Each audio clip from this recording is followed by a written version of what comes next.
An example is the law of polarity. So the superficial understanding is there are opposites and contrasts, but a deeper layer is you go through two to get to one.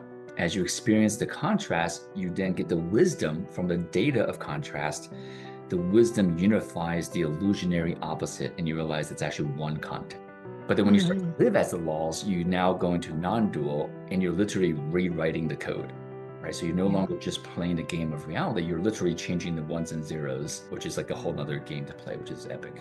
Don't think miracles happen. God's like, trust me, your egoic story self Stephen that wants to be loved and safe and important and safe cannot even possibly fathom what I'm about to give you, right? And so I just kind of create the space, but like, give it to me, and it just comes. I mean,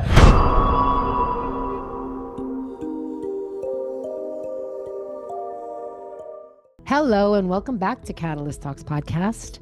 Before we dive into this uninterrupted episode, I would love to share with you an awesome new masterclass that I have released called Liberation: Activate Your Power as a Creator. This is a beautiful way to discover the most simple path to unlock clarity, authentic power, and purpose, and liberate yourself from old stories, beliefs, and identities that no longer serve who you are and what you're really here to do. So if you've been listening to the podcast or listening to a lot of other podcasts, and especially on the one you're going to hear today, you might be like, well, what's my next step? How do I put this into practice? This is a perfect opportunity for you to carve out some time for yourself, do a little deep dive, and expand your power as a creator. If you're ready to unlock the magic, go to stephanie-trager.com.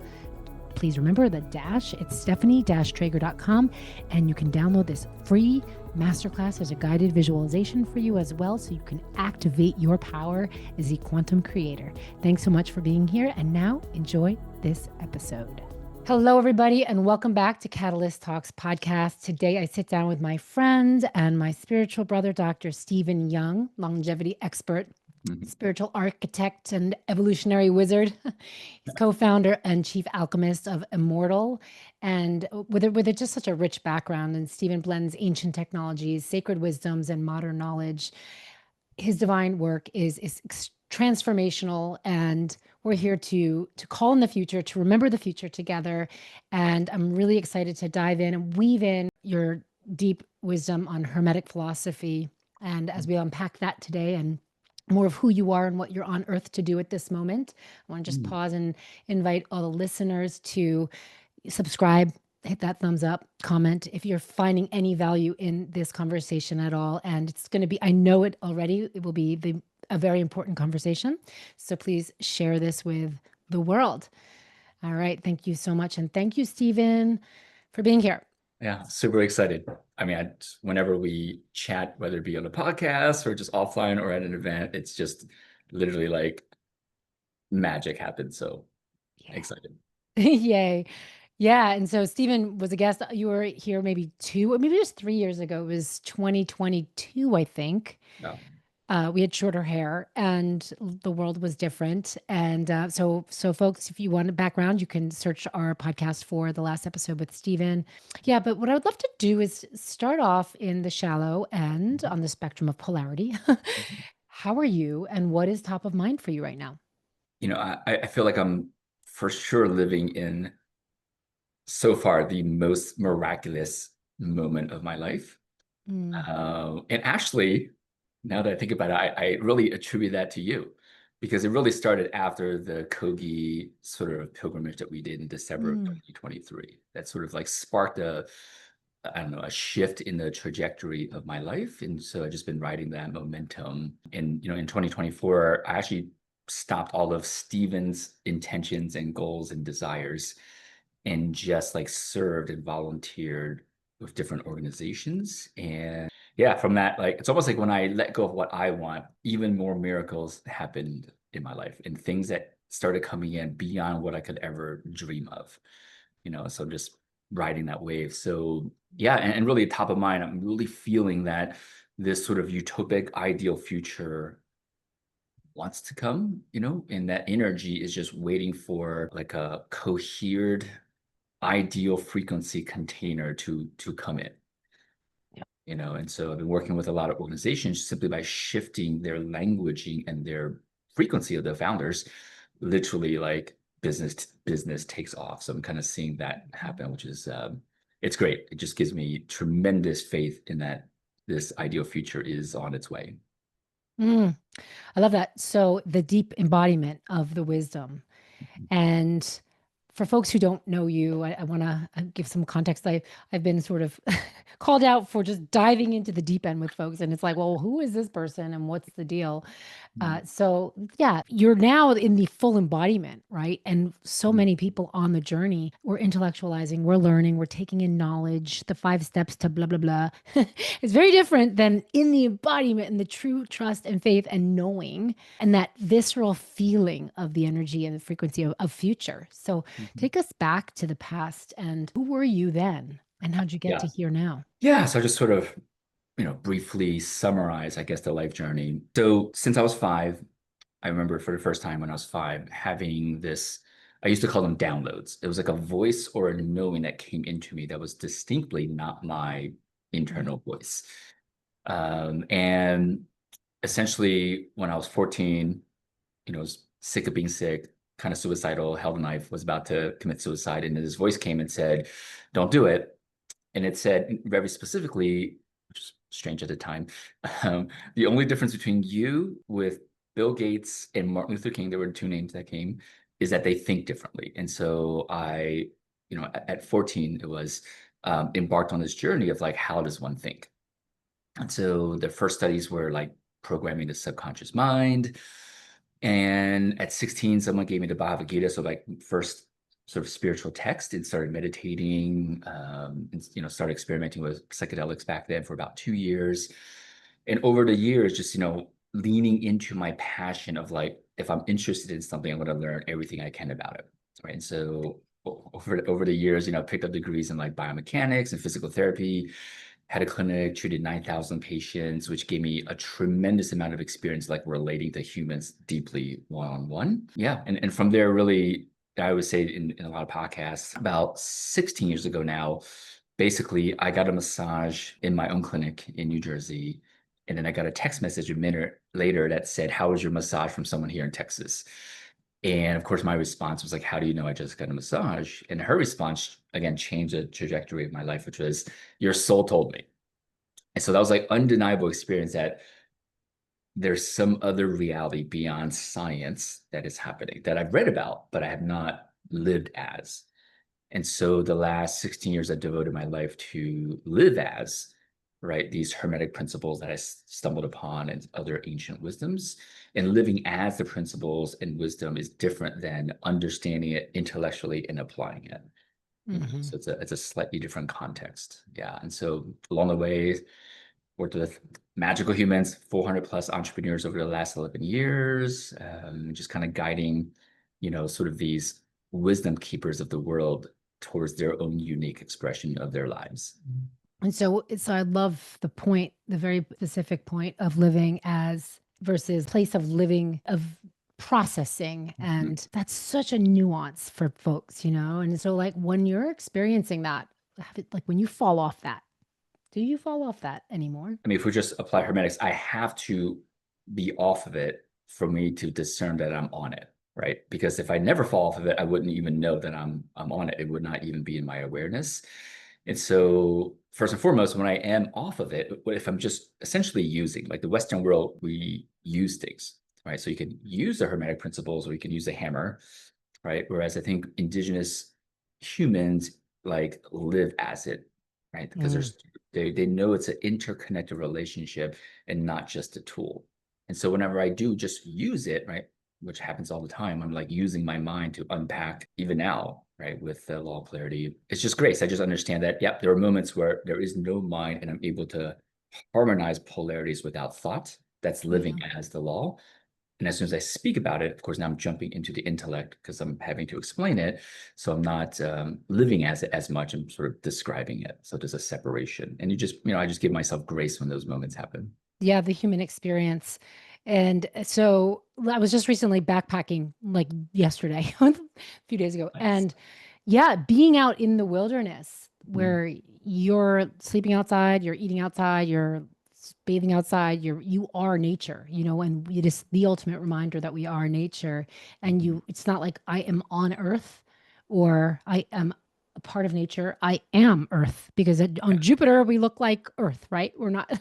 It's the similar idea, the holographic idea of this, which is this amazing unpacking. And as you spoke of the language, it's so rooted in language. I teach this also, and and learn this also, because it is very easy to be like, oh, that's not I catch myself in it all the time. Mhm. So do you even catch yourself still, like, sort of For sure. going off, yeah, being human? Yeah, I think as long as we have this internal intention of like evolving our spirit Yeah. or development, some kind of progress, essentially. As soon as we Yeah. have that intention, of course, we're going to be constantly progressing. Yeah. So we spoke, you mentioned before about the Kogi, the trip with the Kogi. That was what, 2023. We had this wonderful journey. And what I love about that, I just want to bring that up because, we had this opportunity in Colombia to go and visit with this ancient civilization, the Kogi people, part of the Tairona tribes. And I remember that journey there was so many lessons and learnings, and as everything is, the lessons and the learnings. And, it's been the last few years have also been this, for me, this big evolutionary school, so much. And I'm wondering how, like, I don't know, you've been on such a journey. I know that you like been traveling to so many different places and diving in deep with different wisdom traditions. And like on this expedition journey, what is that inside of you? What calls you to go on that journey, and tell us a little bit about it? Yeah, as you were saying it just now, the thought that came to me without analyzing it was I watched. So when I was young, my mom worked a lot. I was pretty unsupervised as a child because she needed to work a lot to make money so we could have food. And so I would spend a lot of time playing video games and watching cartoons, especially superhero cartoons, right? Like X-Men and all the things. And so what comes to me, I mean, I think really the answer is when I was young, I was being programmed that we are superheroes. And so we're going to Mm, do superhero stuff. And therefore my adult life literally, is like a superhero life. I get to go some pretty magical places and have like miraculous experiences and perform things that are like deemed impossible. I think it's all from the subconscious programming of those awesome cartoons. mm. Yeah, so subconscious programming Mhm. is Yeah. it's a thing. And your choice right now to live outside of with it, well, we're playing in the Matrix as the game. Remember, you said this to me once. You get to play, like, choose the game, choose how we play with the program instead Mhm. of it playing with us. Mhm. And we are living in such a time, from food to the industrial, everything complex. Mhm. Everything is such a program right now. And part of this superhero life and really claiming our power as creators, as quantum creators, is so, on one hand, and this, I want to dive us into the Hermetic principles, which I Mhm. feel like very few people are really teaching this the way you are, front and center. And so we have this opportunity to really tap into our power, which is that frequency that the future is calling from us, right? That is always waiting for us to inhabit, to Mhm. appear. And I actually know that I'm on a journey of reconciling this too, is how not forcing a fight against Mhm. while also educating about Mhm. and choosing sovereignty. Do you know what I mean? Like, yeah, Mhm. and we have to teach that this is happening so people can see the program, and Mhm. then not making it right or wrong, but it is somehow wrong, right, in our opinion, if we're choosing sovereignty. So explain that, unpack that from your perspective. Yeah, I think, I would say like we're here to experience the totality of reality, right? And if we look at an oscilloscope, every frequency, energy, right, goes through this midline, goes above and below, right? And so that's sort of how reality works. And that oscilloscope above and below really just exemplifies the law of polarity and rhythm, right? So everything's moving, goes up and down. There's always going to be contrast, and we cannot discern reality without contrast. And so we need to experience the matrix. We need to experience the control mechanisms because we want to experience freedom. And so from that perspective, we actually, I would say like, and I just call it the other team to lump all the control people into like one team, right? And I would say like I don't know, if the 49ers were playing the Rams, there's no evil team or bad team. There can't be a game without two teams, right? And so from that perspective, we kind of want to honor all the players on the Niners and all the players on the Rams that have practiced their whole lives to be so good at it. That's sort of the game, right? Because the controlling mechanism people are really, really good at it, right? And so like kudos to them to put us into this situation so that we can exert our own divine gifts to experience this process of freedom, right? And so how I navigate it essentially is just again, it goes back to non-judgment and honoring, both sides. Everything is just awareness that we get to honor.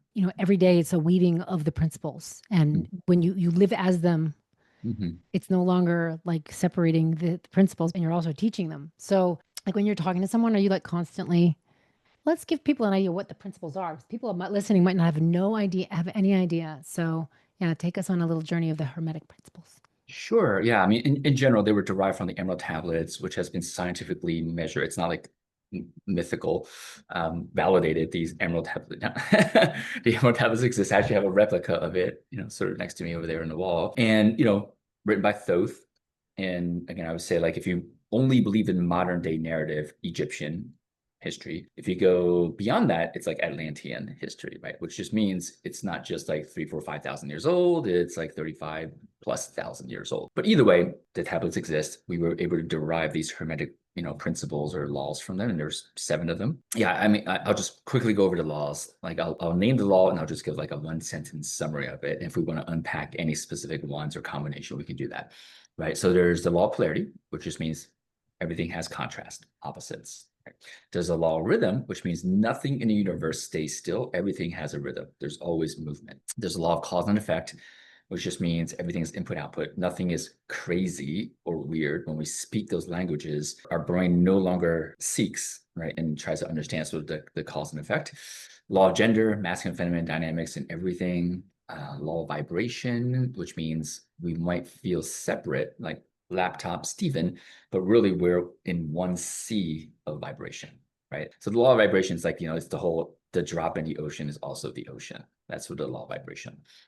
There's a law of mentalism, which means all things come from the mind, right? So if we unpack that a bit, it means all things comes from your mind and sort of the collective consciousness in a way, right? And even bigger than that, right? And so what that means is our every thoughts are crafting reality. And then the last law, I always say for last because it's my favorite, is the law of correspondence, also known as above, so below, as within, so throughout. So what that means is everything that's happening in your life, no one's doing anything to you. You are literally collapsing the infinite versions of all humans and all life on the planet into exactly this version that is a mirror of your subconscious, right? And so the law of correspondence, another way to say it is, you see dirt on your face in the mirror, you realize you don't wipe the mirror, you wipe your face. Those are the 7 laws. And then each one of those, I've been able to unpack at least 3, some of them more layers deep. And when you start to unpack the deeper layers, they actually start to completely change. And sometimes the deeper layers cancel itself out. An example is the law of polarity. So the superficial understanding is there are opposites and contrasts. But a deeper layer is you go through 2 to get to 1. As you experience the contrast, you then get the wisdom from the data of contrast. The wisdom unifies the illusionary opposite, and you realize it's actually one context, right? And so let's give an example of that.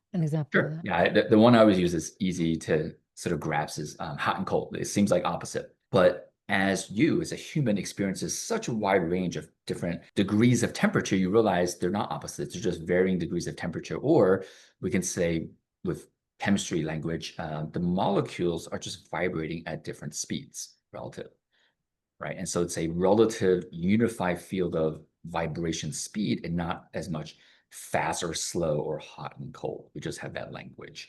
So that's an example of the polarity law literally canceling itself out once you have a deeper understanding of it, right? Because the reason I'm sort of bringing that up is these 7 laws, in a way, when you only understand it at a superficial layer and you're applying it and using it, right, to unpack the world, you're still living in duality. Yeah. You just have infinite peace in this life of duality because you're like, I get how the game works. Yeah. Right. It's like being shown the source code of the video game versus just being the player. You're like, oh, got it. I know how this whole game is coded. But then when you start to live as the laws, you now go into non-dual and you're literally rewriting the code, right? So you're no Yeah. longer just playing the game of reality. You're literally changing the ones and zeros, which is like a whole nother game to play, which is epic. Yeah, living top of mind right now while you're saying that is Yeah. when we first met and we went for a long hike and we got lost. I did that in quotes for the listeners. We got lost behind my house. There's like the whole trail system, and that's right here. So, and we were wildly not on the specific trail, Yeah. and everything was everything, right? Everything is everything, many layers deep. So lost, you're never lost. You're always somewhere. And I mean, that's pretty obvious and basic. Which brings me to the question of mentalism, the law of mentalism. So many people, I think, we're hearing more in say in the zeitgeist around we're living in a simulation. Mhm. And I think that the law of mentalism might be the best portal to jump into that. And the way Mhm. I'm sort of feeling in with the principles is that I mean they're all the same. They all kind of blend into each other and they're one Right. thing, right? Yeah. At the so many layers deep. So the law of mentalism as applied to the idea and concept, maybe you can unpack this around what is this simulation? The idea that we are living in a simulation. Do you sense this might be part of that future the codes that we're living in, and how does the law of mentalism apply? The short answer is I do believe we're in a simulation. However, the key thing to understand is that our current conceptual understanding of what a simulation Simulation is is, yeah, does not fully encompass the simulation that we're in, if that makes sense, yeah, right? Like because we're in it and we're yeah, able to see from within. So we really have a hard time intellectually grasping what this simulation is, right? And if people don't resonate with simulation because it feels so tech, like yeah. almost like people feel like their sense of sovereignty and divine will is lost because there's some technology that's Experiment or controlling something. us, right? Yeah, If simulation doesn't resonate, you can literally use any other word that basically encompasses our every thought, right? Law of mentalism, our every thought is literally collapsing the entire universe in a slightly different way. And I feel like that sounds cool to hear. When people sit in stillness and feel that, you might start to feel this thing. We'll call it. Let's hmm, not even give it a term. When you start to feel that your every thought, right, your every state of being is crafting all of reality, I feel like then you sort of feel what this thing is that's constantly shifting based on our vibration and thoughts. yes. So, what do you think this thing is? Well, so like I think it's been 3 years, 2.5, 3 years. So 2.5, 3 years ago, I would say it's hard to track time when you opt out of time. So 2.5 to 3 years ago, I had systemic MRSA and basically it was eating my brain. I was like a zombie for 3 months. I couldn't think, I couldn't remember single digits. I couldn't do any work on the computer because when you're like two-factor authentication with the 6 digits, yeah, my brain couldn't do that. Right. And so the reason I share that is that was such an incredible experience because I couldn't think. Yeah. And so for 3 months, the only source of information I could live from was feeling and intuition. There was no analysis because my brain couldn't analyze anything. And so the reason I'm sharing that is I believe the story I've made, we get to create any story that we want, is that Mhm. God slash source created that as the ultimate training ground for me to super duper accelerate and for me to get to realize, Stephen, you spent the previous 47 years trying to understand and intellectually make sense of everything. I'm just going to take that entire ability away from you. So you're forced to just feel, right? Just feel the thing. And so now to answer your question, yeah, I'm really just on that path of like being as stupid as possible, literally, like valuing stupidity and just following intuition and feeling and stop the over analysis. Yeah, overanalysis is such an interesting thing. I totally relate to that when I have experienced a few head injuries and had Mhm. that same thing. And so, yeah, and this is almost like a dieta, a plant dieta, where have you ever had like a dieta where you're just working with master plants, not the ones that everyone knows of, that they literally turn off your ability to think. And so that's kind of the essence of what I was feeling here. And how then do you like do what you have to do? Yeah, yeah. Well, I mean, really, my life, literally for the last year and a half, has been 95%. Because there are times where like, all right, we got to schedule this call. Let's make it this Yeah. time, right? That's like the left brain. But the rest of my life, 95% has been non-planned. And my only goal is to create as much open space as possible. Now, I always laugh because when I talk to people, whether it be on a podcast or a call or a connection, they always say something along the lines of like, I know you're busy. And I'm like, I literally have like 3 to 4 hours of calls a week. The rest of my time, I'm literally like chillaxing, playing guitar, moving my body, staring out into nature. I have a pretty open schedule, and so I Uh-huh. really have found that the more I've created space in my life, and I Mm-hmm. don't think miracles happen. God's like, trust me, your egoic story self, Stephen, that wants to be loved and safe and important and safe, cannot even possibly fathom what I'm about to give you. Mm. Right. And so I just kind of create the space, but like, give it to me. And it just comes. I mean, a great example of this is, 2 years ago, I was shown an image of brain cells. And then this inner awareness said, this is the future of business. So I sort of unpacked what that meant. And what I got from it was that in the future, when you work with businesses, instead of charging like a consulting fee or a lump sum, that you want equity, because equity is an open energy tube that allows energy to constantly flow, whereas a payment's a one-time blurb of energy. Mm. And so I was like, huh, that's interesting. And I never posted about it. I didn't really share it. But like this year, 4 different organizations reached out. They're like, hey, we heard about you. We're going to give you equity to be on our board to add spirit into our business and organizations. Right. Like I Mm. never asked for that. Like it wasn't even in my realm of possibility, like to be on a board to add spirit into an organization. And that's what's been happening without me setting any intentions. I love that. I actually like say that in my somewhere something written somewhere that, spirit just needs it. We need a seat for spirit at the boardroom table. Mhm. So It's happening. amazing. Oh Yeah. my gosh. What are the kinds of businesses that are reaching out to you? Two are land projects. One is 405 acres that's being developed in Panama. And they're essentially, at first, before I came on board, they were developing your typical like self-sustaining, love community, blah, blah, blah, right? This Yeah. facilities being built. However, I noticed their language is like luxury villas. Yeah. And I'm like, well, that's still appealing to the ego, right? And so it was really just crafting entirely different spells and different intentions. And it's really about what's the languaging of the community of the future, but we're Yeah. just building it now, right? And so larger land project, smaller land project, 65-ish acres. Another's a startup that has a pretty epic team.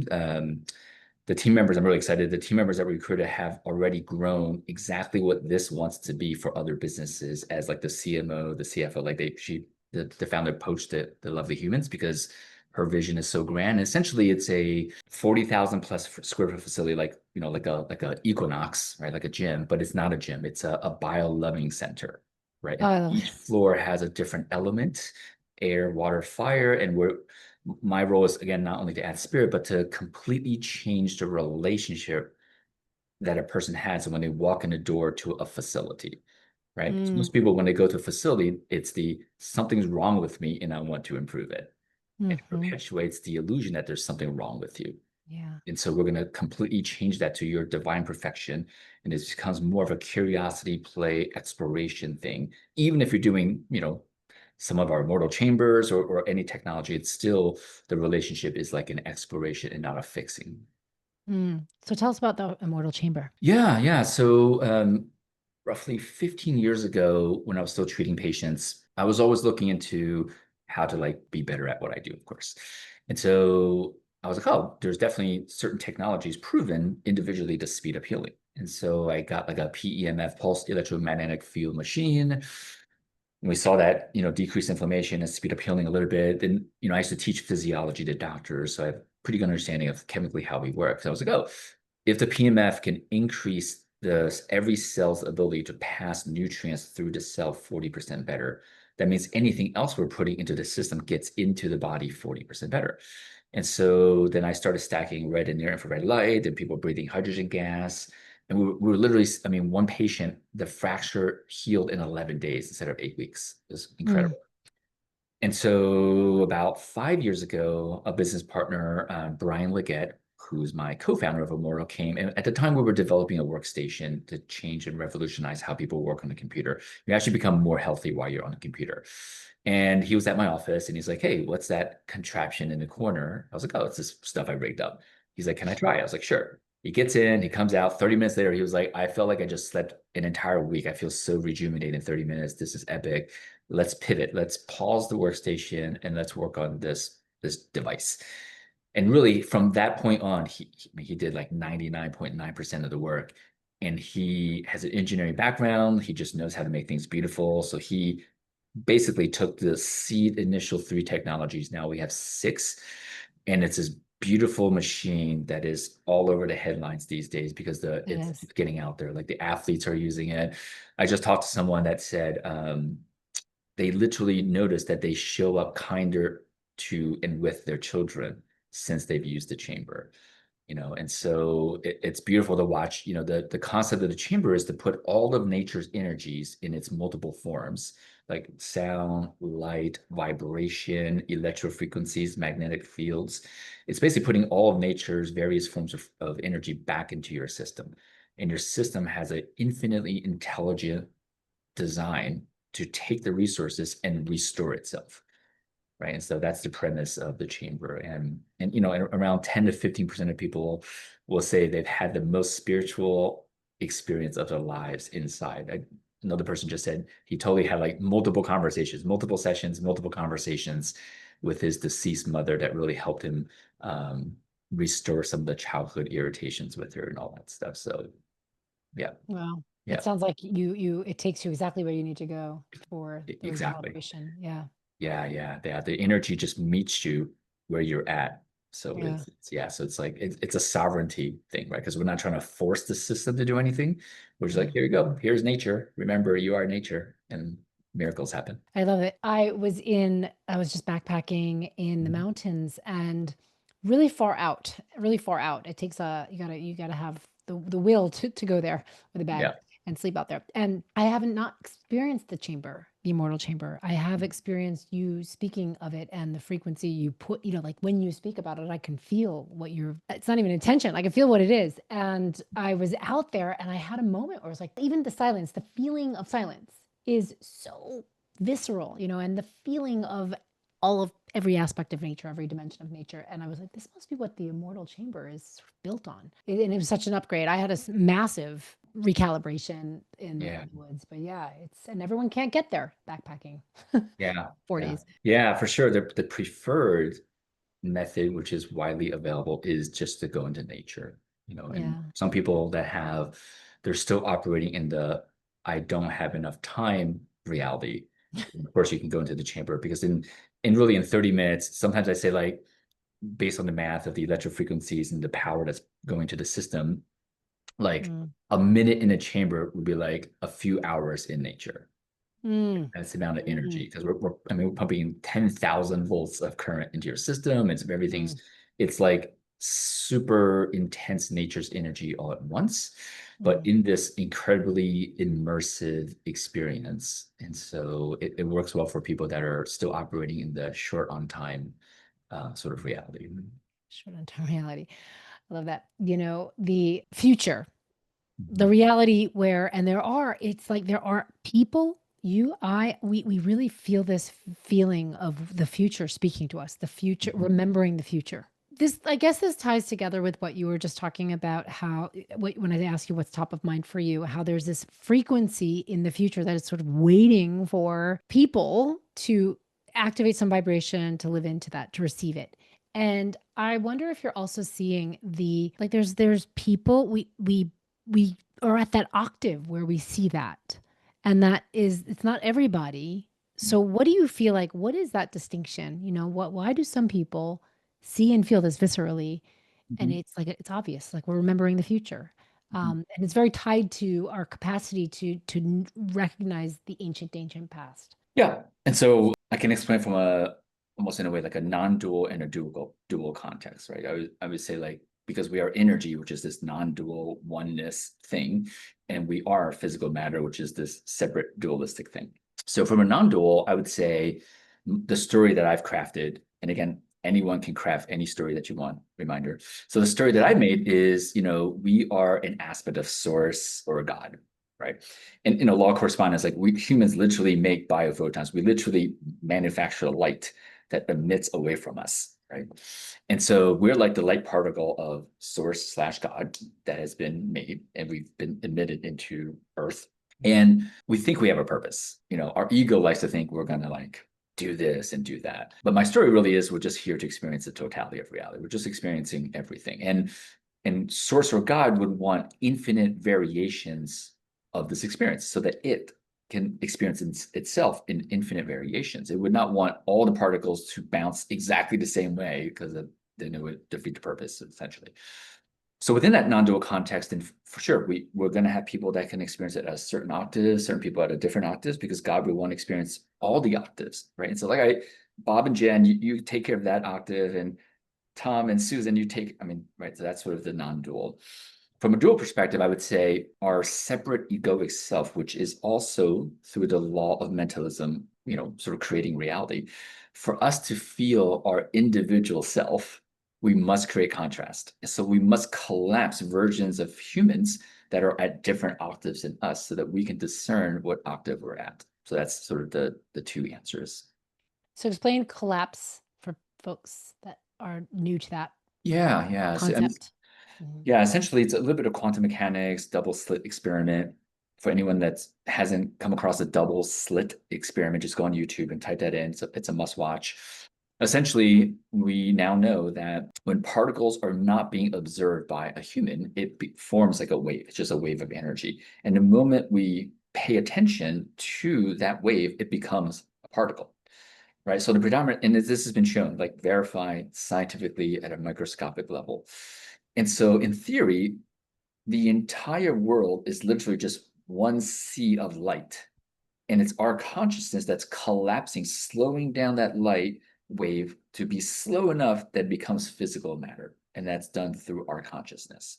And so that's what I mean when I say collapsing, the infinite probabilities of now into this version. It's like light in all variations of all possible forms. And it's our consciousness like, oh, make this tree, make this car, blah, blah, blah.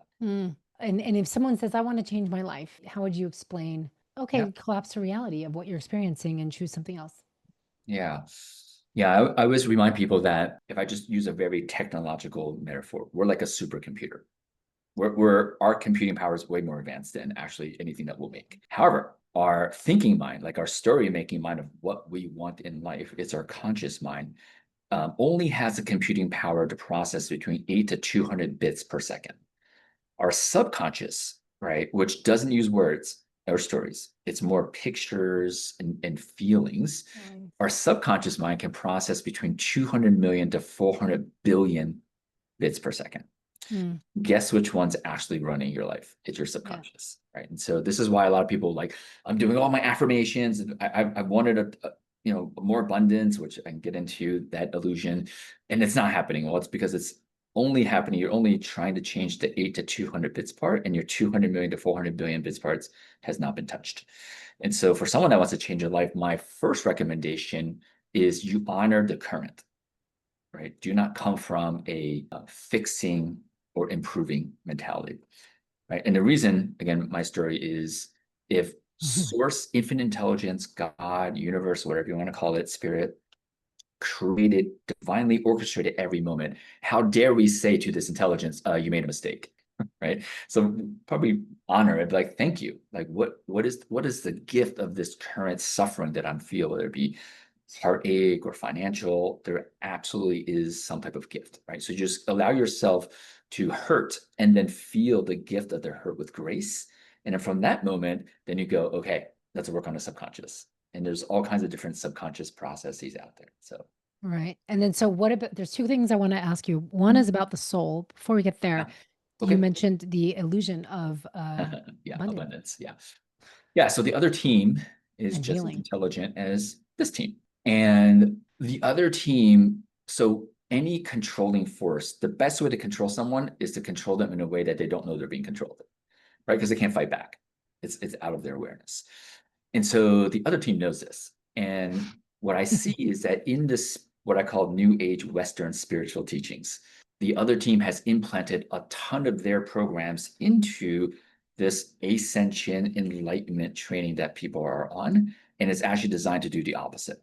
For example, in the spiritual space and definitely in the personal development space, right, there's all this talk of manifesting, getting what you want. Manifesting is just a fancy word for getting what your ego wants, so you finally feel loved, safe, important, significant, all the things, right? And so, and then within the illusion of manifesting, then we have the hot topic of abundance. And the other team knows the moment you wish for abundance, you're casting the spell of scarcity in the same moment, right? Because you have to start from scarcity for you to feel abundant. It's like saying, I want to be hot.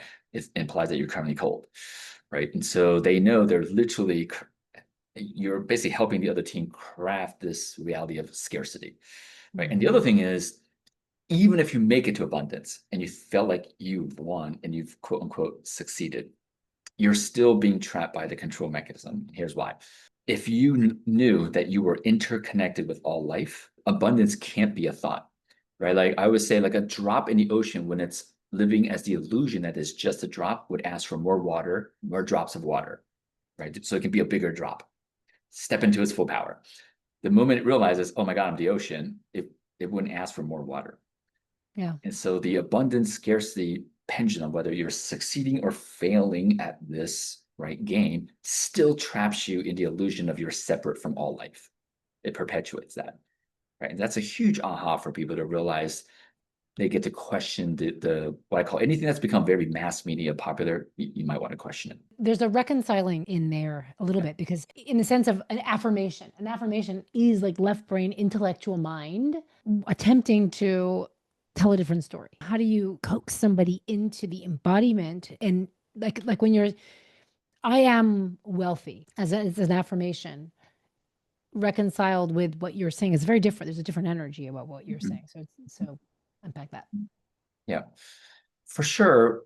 We can, like, we're divine beings that we can create all of reality, right? And so if we can just apply the law of mentalism, of course, we can use our thoughts to craft really any reality that we want. For someone that is wanting any affirmation, whether it be I am healthy, I am wealthy, I am blank, blank, blank. Again, I feel like the most important thing to realize is you want to start from a place of already wholeness. Because the illusion that we've been told is once you get that thing, then you're whole. And we all know that carrot never ends. You just choose, you're whole now, you're complete now. And you're just evolving into the next version of you. Let's say if you're financially relative to society in a lower bracket, and you're like, you know what, I want to experience the higher bracket. Instead of saying, damn it, I'm poor and I want to be wealthy, then I'll have all the freedom that I want. You can say, I actually honor the fact that I am literally having to budget everything. I'm learning a different relationship with money. And my current relationship with money, which has got it, it takes hard work to get it. And there's barely enough out there. And maybe someone has a story of like, those rich people, they hoard their money, so it keeps us poor, whatever your story is, right? You go about it. I honor that. And now I'm going to experience the opposite of it, right? Just through curiosity and play. And so from that relationship, you can do these affirmations. And essentially what I'm getting at is the act of saying an affirmation. I always say that our relationship to the act matters more than the act itself, right? So what I'm basically getting at is I'm changing people's relationship to the affirmation, because most people do affirmations because they don't like what they have now. And so it's kind of incomplete separation energy. Yeah, I love that. And I love the question of that we presence the soul, because it's still somewhat of for someone who's in their left brain, in their intellect, it's an intellectual exercise, right? Even be the affirmation. Like it's like, well, how? I mean, how? What do I have to do to be it? Right? It's a do thing. And I think it's when we're experiencing the reality of the world, when we're experiencing the truth of reality, my truth, your truth, whatever, the truth of who we really are and what we're here to do, just to be and experience the totality of experiences. When we're really in that, it's all the other stuff becomes so, it's like you can see it. You can see everything that you're speaking. You can see it. And until you're in that expansive awareness, it's still a mental exercise. So, right, how do we come into that place? And then the question I would want to hear you answer from your perspective is, if we're here to solely to experience the totality of, and for God and spirit to experience itself through us, through nature, the cosmos, through this human experience, then what about the soul? How do you perceive the soul and its, say, infinite journey and the stories we can make up or experience or know of Mhm. of past lives that our soul has experienced? Yeah, so first I'll sort of address the how does one Yeah, essentially apply this, right? I would say collapse into it. we're absolutely living in a time where everything is instant. The programming is you need a mechanism. You need A to get to B, right? A to B. We're not taught you choose B and B happens. Right? Yeah, If that was the causation. teaching, we literally would have sovereignty over our reality. So, but that happens all the time. We just don't pay attention to it, right? For example, when someone wants to pee, if they're at home, they just go and pee. Right? If you're hungry, you go in the fridge and you get a snack. And so you are actually instantly manifesting all the time. You're just not paying attention to those moments, right? And so my suggestion is when you want to pee and you pee, as you're peeing, feel what it's like. I literally just instantly manifested what I wanted. When you want a glass of milk in the fridge, you get the milk like, oh my God, I just instantly manifested milk. Because that tuning into that Mm, vibration, you just apply that to the other things. It's yeah, the same vibration. It's yeah, happening all the time. We're just not paying attention to it. Right. So that yeah. makes it super easy because you're micro practicing it all the time. You just haven't contextualized it that way. So Hmm. this is just a new context I invite people to try. And so about the soul, again, my current framework or story around that is, law correspondence, right? So music, we have octaves, right? C note, many octaves. So in the lower octave, we'll just say octave one, these are arbitrary numbers, right? We're like a human. Maybe octave two is a soul. Octave three would be like the over soul. Octave four could be, I don't know, some kind of other term. And at some point, I don't know what that number is. It's basically back to God, it's one. Spirit, yeah. So we exist in all octaves. That's sort of Hmm.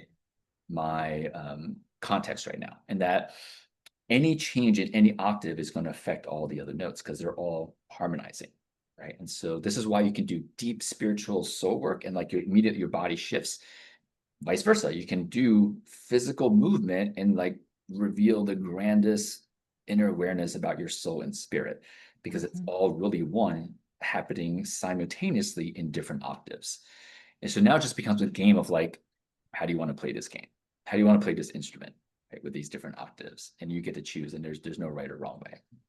Mm. It's a multidimensional. It's Yeah. multidimensional. It's Mhm. multi-perceptual. It's multi-sensory perception. It's multi.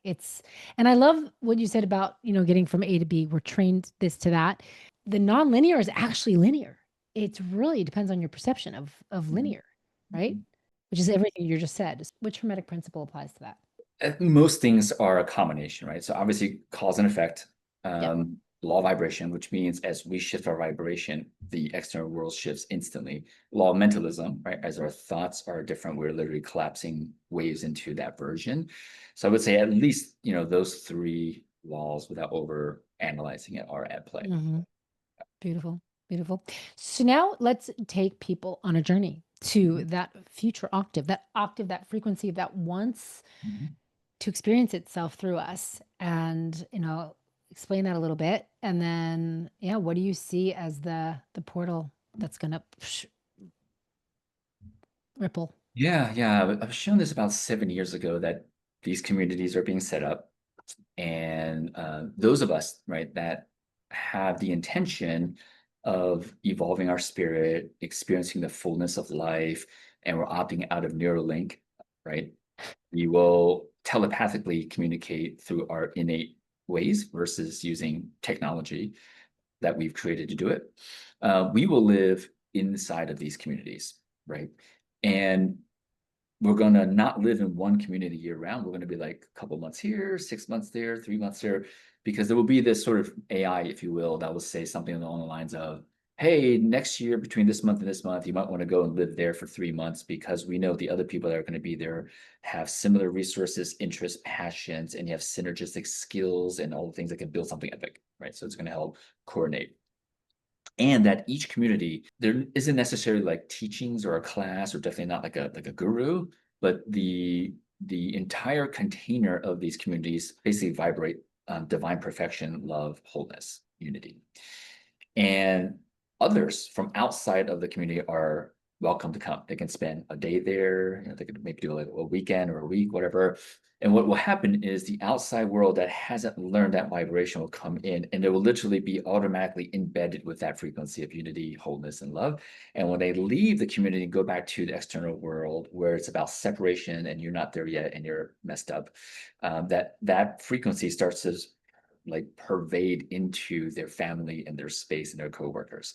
And so these communities become nodes, right, of rippling of unity and love throughout the world. And they're being literally set up as we speak. So that's sort of the vision that I've been shown. And again, the more nebulous feeling is it wants to happen.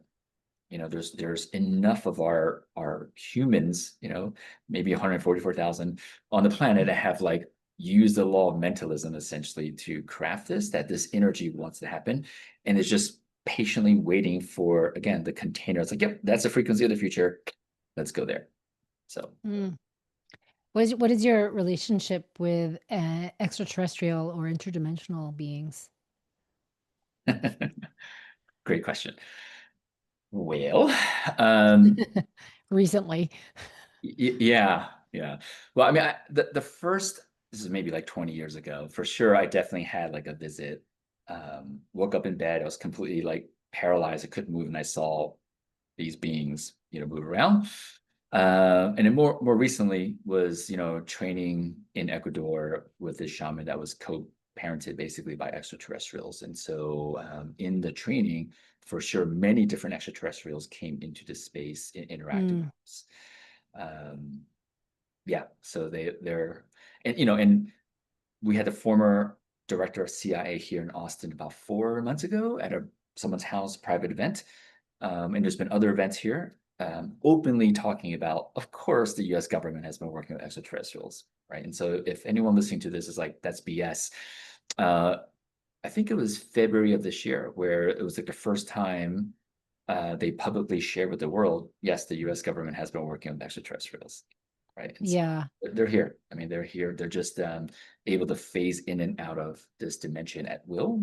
And if we vibrate at a certain frequency, we get to see them and interact with them.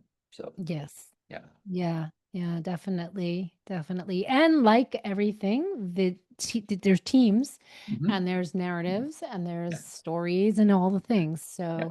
So what I want to bring us home here with is this idea of teams and the Mhm. idea that the people who are listening, who are hearing, anyone hearing this, and something is awakening right now, because people are waking up. This is kind of the folks that I'm working with right now are definitely there's this growing pains around it. Think about where the journey, the 50 years of sweat equity, right? Until this point. And it doesn't have to be like that anymore, right? Because we have language, we have the field is different. Everything is different right now. And there's this real opportunity for really quick, not even awakening anymore, it's just remembering. And so in this journey, I'm wondering, like, if we could put some energy out to people right now who are in that space of, like, what they don't. This doesn't always make sense, but there's something here that's like, yeah, I resonate with that, Mhm.